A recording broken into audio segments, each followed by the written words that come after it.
Hey y'all, what's going on? I feel like it's been forever since I talked to y'all. Probably has been.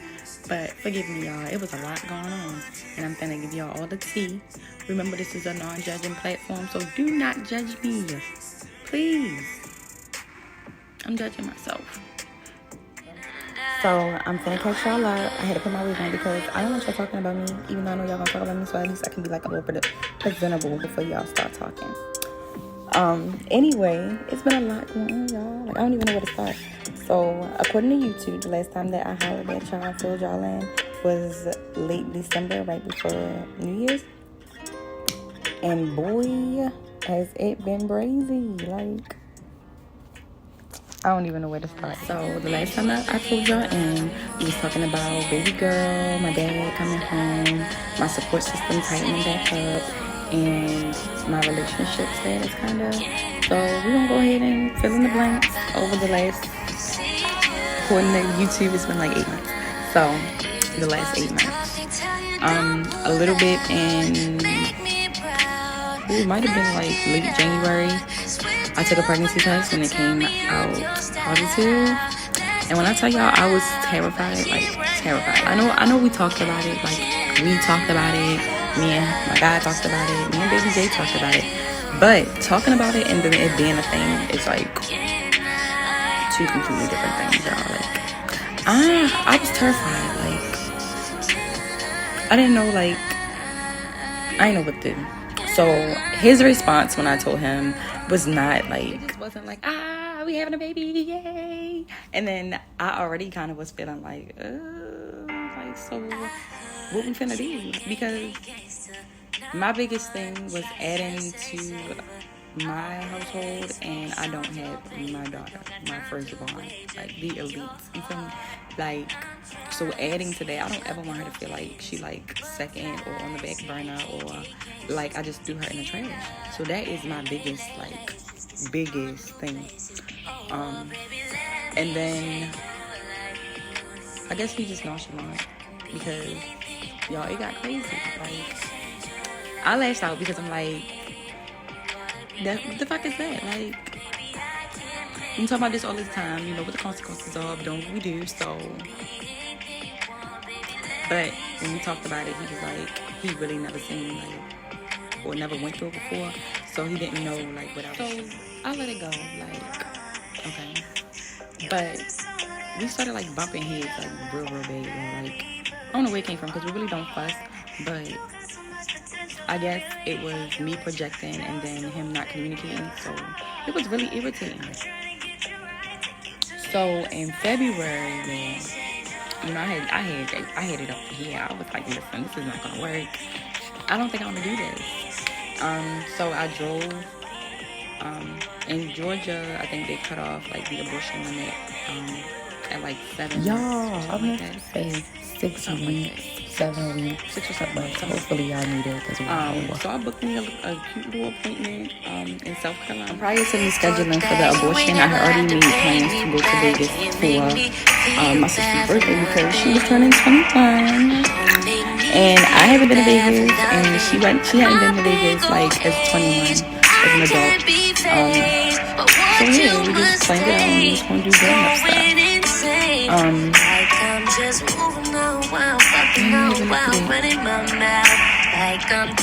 Oh, y'all. So remember I told you how long it took me to actually settle down and like, you know, plant my little feet at an actual company because I had been going through the temp agency for so long for convenience. Why the fuck I get laid off? Not fired. Laid off. Like, what does that even mean? I don't know that. But yep, they laid me off, y'all. So what they told me was that they could not afford my position anymore. So they had to let the position go completely. And that would just leave the manager, assistant manager, and then the maintenance crew. Then, like, a little bit after I left, honestly, the manager and the assistant manager ended up quitting. Which is crazy, because I'm just that good. But no, all jokes aside. So, And I can't remember the exact date. Y'all have to give me a second. I'm gonna get it for y'all. I just gotta look at the calendar. But mind you, we still on this like up and down, mixed emotions about the pregnancy in general. For me, like I said, it was more so Jaden, and then on the positive side for me, it was like I always said that if I had a second child, it would be by the time that I'm 30. Like my cutoff time is 30. So if it does not happen before 30, then it just won't happen after that.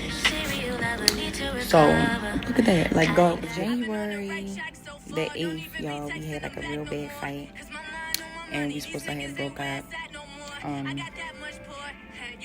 Like that was a real bad fight. That was the first time that we actually got physical.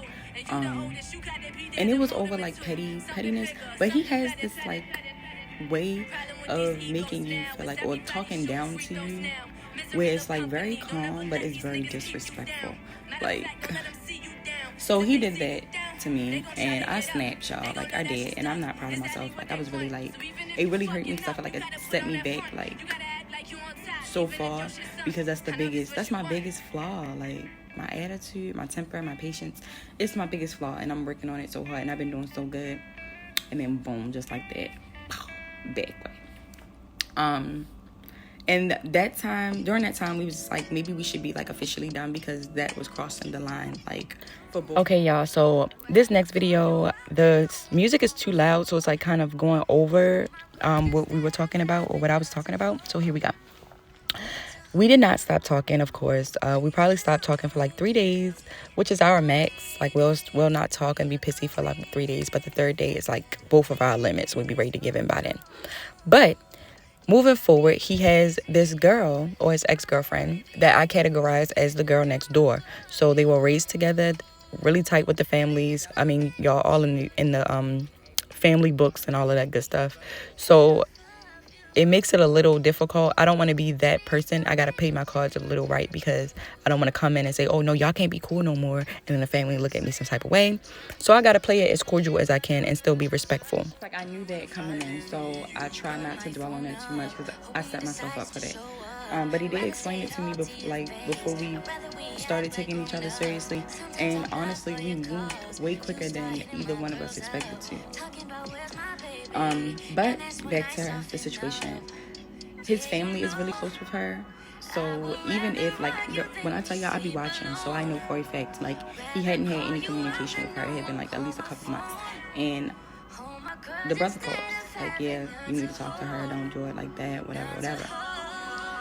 Next thing I know, y'all, like, this nigga telling me that she called him randomly, asking for help to move the stuff out of her grandmother who passed away last August. Move stuff for her, like, and it was gonna be like out of town, like, and it was last minute. And he went, like, he moved his time frame up. Like, she asked him to come on the weekend. Nigga left on Thursday. She paid for his Uber to get there. Yeah, like, it was real, like, fuck me. But I don't know how we ended up, like, working past it. We ended up talking about it, working past it. And apparently that was his way of acting out, because I said I was going to get my abortion. But he didn't never object. He didn't never say he felt no type of way. And it was not given that he was given, like, changing any behavior to make it seem like it was something that he actually wanted. So I'm like, in my mind, I got to do what's best for me. I have to, think for the future. But it was also that same debate, like, this is my blessing, and I don't want to mess that up. Fast forward, my abortion was scheduled for February the 11th, and I told y'all we thought that we was earlier than we were. So when I got to the clinic for the abortion, it came out that I was like 11 weeks, and I thought I was like 7 or 8. Well, when I made the appointment, I thought I was just at my 7-point line. When we got there, they was like, yeah, you 11 weeks. And I was like, ooh. And they showed me the little sonogram, y'all, like.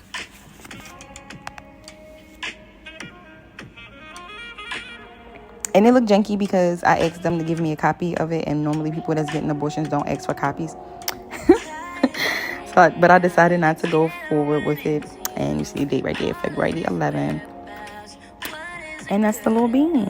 11 weeks, even. It's a good abortion debacle. Of course, I'm still working on it. Then it was time for the baby shower. So, y'all, I was like, oh my God, because when I come back, I'm not going to have no job. But I'm still trying to have, like, this home show. My stomach about to start showing and all this other stuff. So, okay, anyway. And I had on my sexiest look. Oh, super, super cute. And I'm not recording and playing music no more. It's too much. It's disrespectful. But we're back from Vegas now. But remember, I got laid off, so I'm not working now. it was a very uncomfortable ass situation for me, but I did appreciate the fact that I was able to sit down, kick my little feet up. I just didn't like not having no money. Like, for a while, I did have unemployment, and unemployment kind of rocked me over until like July, June, somewhere around there. And it was only like $400 a week, but it was an income for me, and I felt pretty good about that. So from March, April, May,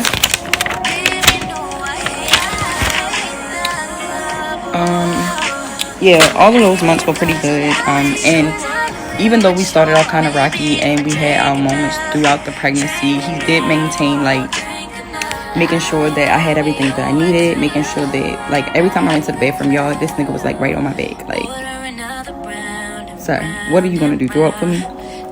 But it was nice. It was cool. He made sure that whatever I wanted to eat, and, like, I had it.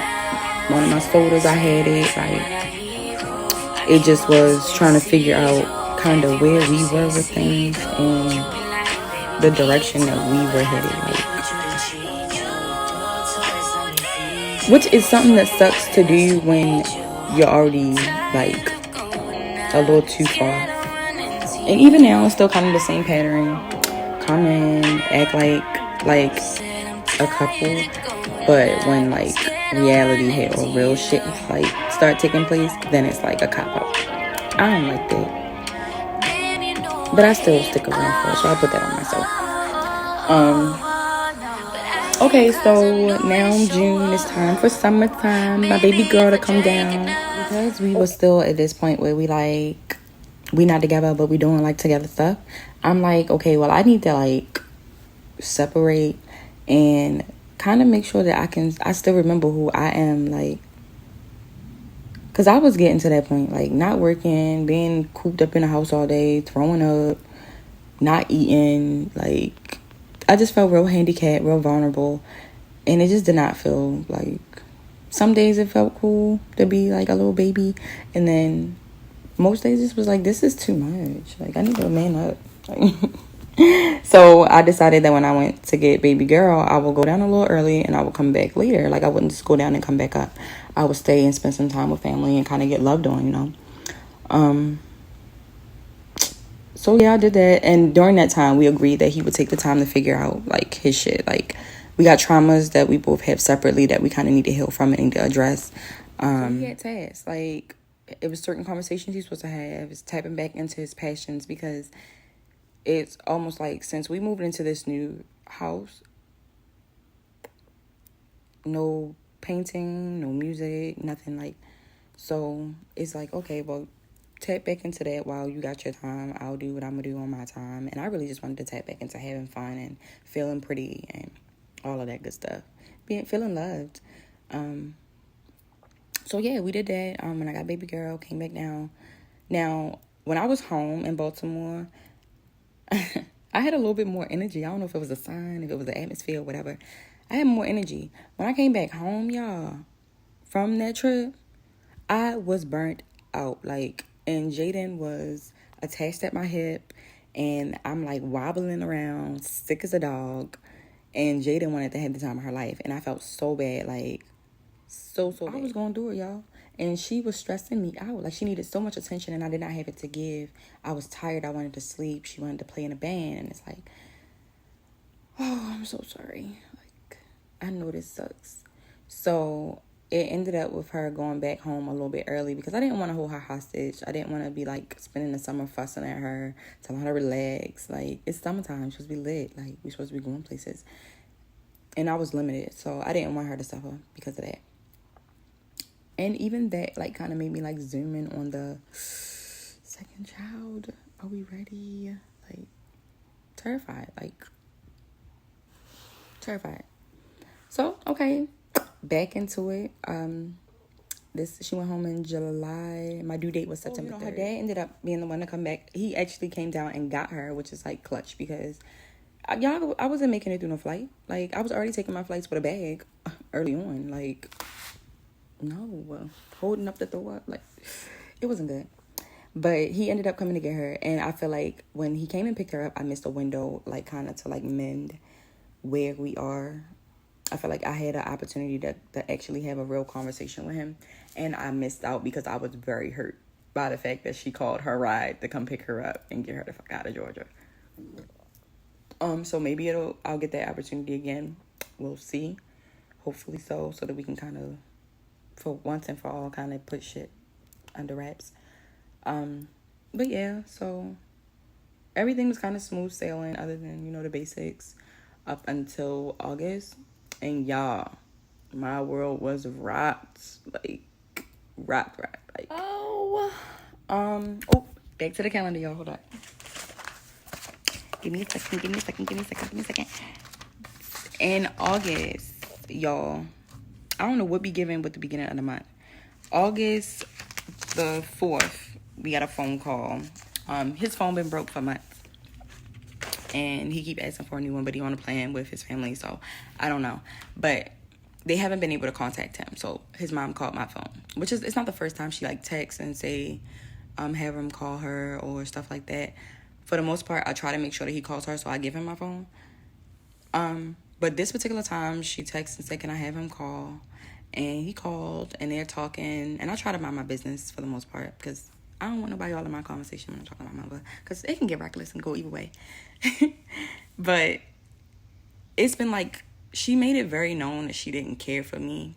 I met her, and it was like a very nonchalant meeting. You know how when you meet somebody, it's more like, you know, let me get to know you, yada, yada, yada. I didn't have that. It was just like a high and by kind of thing.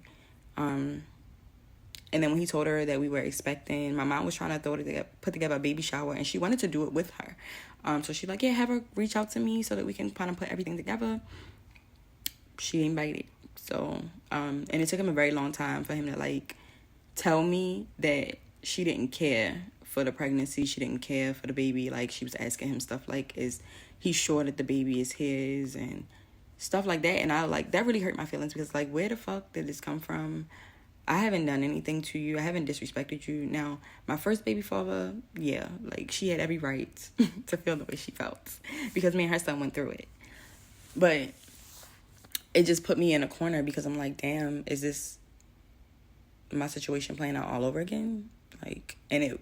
So, okay, really fast forward back to the story. They on the phone, and she's like, yeah, I'm in Atlanta. And I'm just like, oh, like, a pull-up. Okay, that's cool. Look, she coming to see you. That's cute. Yeah, we about to come and get you. Yeah, Bree right here, which is the ex. And, like, she, like, put his ex on the phone to speak to him, like, and then they picked him up together from work on Friday. And it's like, before he left, we were on one accord. So he like, yeah, I don't like the fact that she left you out. She didn't even speak, yada, yada, yada. And then, y'all, he turned on me. Like, now, I already knew that she was going to try to get him to stay the night wherever they were staying. But they were staying at the ex's house. And I'm just like, yeah. So when me and him talked, I'm like, yeah, that's a no. You can go and spend your little time. But staying the night is a no for me. Like, that's going to be a problem. Y'all, he stayed the night anyway.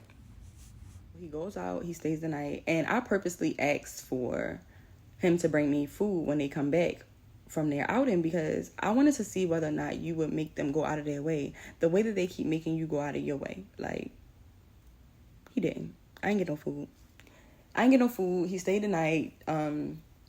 Little to no communication. Then, when they dropped him off, y'all, I was walking to the store because I was out of food and I needed something to eat or something to snack on. So I'm walking to the store. Mind you, at this time, I'm 8 months pregnant. And they were coming to the house. It's a stop sign, like, at the top of the block. That's kind of where we, like locked. Well, we didn't lock eyes because I didn't let them know that I saw them. But I saw them see me walking to the store, and they was dropping him off at the house. He didn't get out. They didn't address me. Like, then they rolled back past me after dropping him off at the house.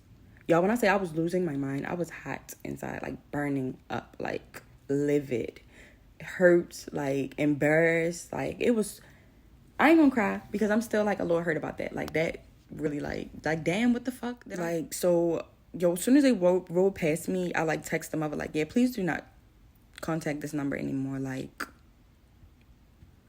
and I wanted to say so much more, but that was just like the bigger person in me. Like, okay, that's still his mother. I want to be disrespectful. We having a baby, yada yada yada. Like, so that was the best that I could do. The ex, I text her like, yeah, the next time that y'all want to pull a stunt like that, do not bring him back to my house. Like, don't bring him back here because I don't know you. I haven't talked to you. We haven't. So disrespectful on everybody's account because, first of all, I'm 8 months pregnant with your grandchild. You don't address that. You don't acknowledge that. My niggas in the back did not get out of the car, did not address me, did not acknowledge me. And then thirsty Thumbelina who just won't go away. Like, a shit show. So we got into it when I got back in the house. As soon as I got back in the house, of course. Because, like, what the fuck was that? Like, are you kidding me? Seriously? Yo, he was in here so nonchalant, like nothing happened. Like, and I'm like trying not to like bitch and nag and like draw attention to the fact that I'm mad because I want to be I want to see what you're gonna say. Like, do you have anything to say for yourself? He had nothing to say, and that ticked me off even more. So like, I lost my mind, and I didn't lose it as bad as I thought I was going to, because baby, but we got into it, whatever.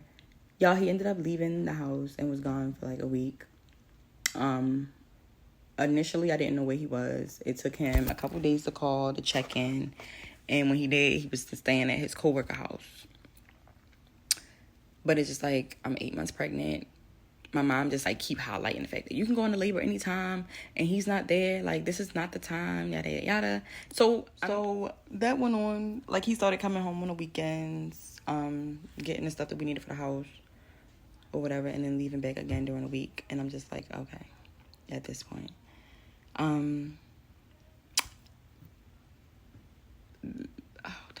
August 22nd, I went to my old coworker house. Cecil, like my little bestie or whatever. So Cecil came and picked me up from the house, and we rode back to his house, and I was going to stay the night. First of all, because he got a pool in the complex, and I was tired of being here by myself, like a pity party. It was lame. So I wanted to stay the night at Cecil's house. Y'all, see, we went and got wings, and we had a good show on TV. And then we sitting here chopping it up. I'm eating these wings. Right before I came back down to eat the wings, because I started eating them, but then I got sick, so I ended up throwing up. And I came back to finish my wings. So I'm finishing the wings, and then this cramp just keep hitting me, yo. And it's so intense, so intense. Okay. Ouch. Then I'm like, all right. I got down and kind of stretched it out, and I'm like, okay, cool. It wasn't as bad. All right, so this little thing, I ain't had no drawers on, and I had on these shorts so I could feel like a discharge. So I'm like, what the fuck is that? So I went to the bathroom, and it's like this little gooey little ball, and I'm like, so I text my homegirl, like, is this the mucus plug that y'all was talking about? And she like, yeah, you need to go to the hospital. And I'm like, no, I'm all right. And at this time, I'm like drawing my eyebrows on, y'all, and I'm like brushing my teeth. I go back, and I'm like going back and forth, trying to get myself together, get ready, get my bags and everything packed. Call his father and let him know that I'm about to make my way to the hospital. Next thing you know, y'all, this shit started getting so fucking intense, and it happened so quick. All of this is happening in under an hour, like. So I'm like, okay, walking, pacing back and forth. And I'm like, I can walk it out. Breathing, walking back and forth. And for a minute, that was working. Y'all, that contraction hit, and I fell to the ground so fast, like, ow, ow, ow. It was terrible. So, okay, my mom is on the phone now, and she's, like, walking me through, and I'm like, it's time out. And she, like, breathe. Yada. I'm like, I can't do this. Like, I don't think I'm going to make it. She's like, no, you can do this. She thought I was talking about, I can't do it. I was saying, it was getting so intense that I felt like it was now, like anytime now. I didn't think I was gonna make it to the car, but I hurried up and ran to the car, and pain, like just so now Cecil doing 90 and a 60, and we get to the hospital, y'all. It was horrible. Like, I'm like stretched all over the back seat, so many different ways, so many different positions, attacking like the neck on the back seats, because I didn't want to cry, because I didn't want him to see me cry. I didn't want to be a bitch, and but this shit was hurting, like, so I'm just screaming. Like, we pulled up to the hospital. He went out to get like help, like a wheelchair, a person or something. Security came, y'all, and it was it. Like, the baby came out as soon as Cecil got out of the car. So I actually had him outside of the hospital, outside of Grady Hospital, in the car. Everybody came out to get us. His father actually made it there not too long after we did. But he missed the umbilical cord and stuff, which really sucked, because I didn't think that I would be able to do it without him. I did not want to do it without him. I was trying. Yeah, August 22nd at 12:15 a.m. we had a boy. So now I have a son, y'all. That's just to fill y'all in. And it's not too far from August. Today he's a month. And we're going to take some pictures so y'all can see some pictures of me and my little stink. Until next time, y'all. It won't be so long. It won't be so long. I just had a baby that I had to have real quick. But yeah. Until next time. Thank y'all for sticking out.